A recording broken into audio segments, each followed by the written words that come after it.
China is one of the largest producer in the world. Industry and construction account for about 48% of China's GDP. China ranks first worldwide in industrial output. Major industries include mining, iron and steel, aluminum, coal, machinery, textiles, petroleum, cement, chemical, fertilizers, automobiles and other transportation equipment including trains, cars, ships, and aircraft. China built a new highway in Pakistan and a new rail terminal in Kazakhstan and recently opened new seaport in Sri Lanka as well as a bridge in rural Laos. Interesting thing is this, that all projects belong to one country's project that has covered 3 continents and over 60% of world's population. And that is the China. This is the China's claim to become world's largest GDP and the next superpower in the world. This project concedes a huge amount of money, almost 8 trillion. It has 2 major components: economic belt and the maritime Silk Road. Economic belt has 6 corridors that will help China to trade with other countries. Like this railroad that is connecting China with London and the gas pipelines from Caspian Sea to China and also train project in Southeast Asia.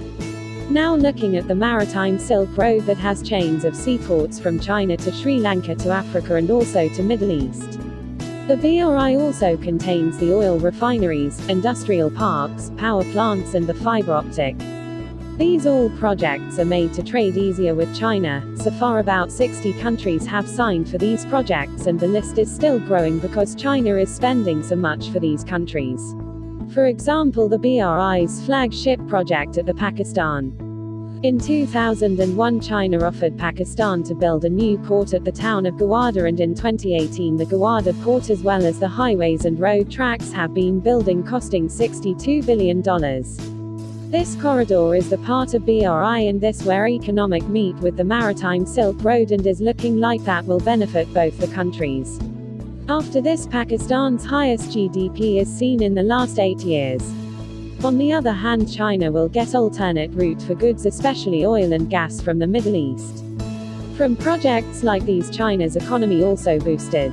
In this way, Chinese construction countries that has fewer opportunity in his country also get lot of work in the BRI and make a huge difference.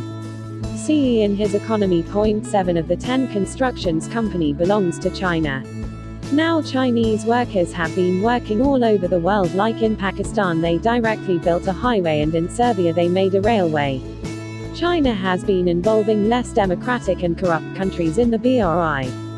China also has signed with authoritarian countries like Saudi Arabia, Azerbaijan and Belarus. It has affiliate with Afghanistan, Ukraine, Yemen and Iraq. All of these countries have been currently splintered by conflict.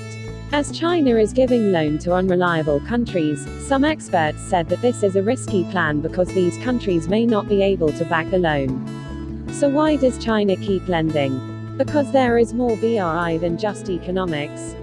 In Sri Lanka, China loaned about $1.5 billion for a new deep water port that was the key stop in the maritime Silk Road. In 2017 it was clear that Sri Lanka couldn't be able to return that loan, so instead they gave the control of the port to China for 99 years lease. China also take control of the Pakistani port for 40 years lease and also in Myanmar, and just opened China's actual naval base in Djibouti. These are signs what is called string of pearls. It clearly shows that China wants to make a string of naval bases in the Indian Ocean.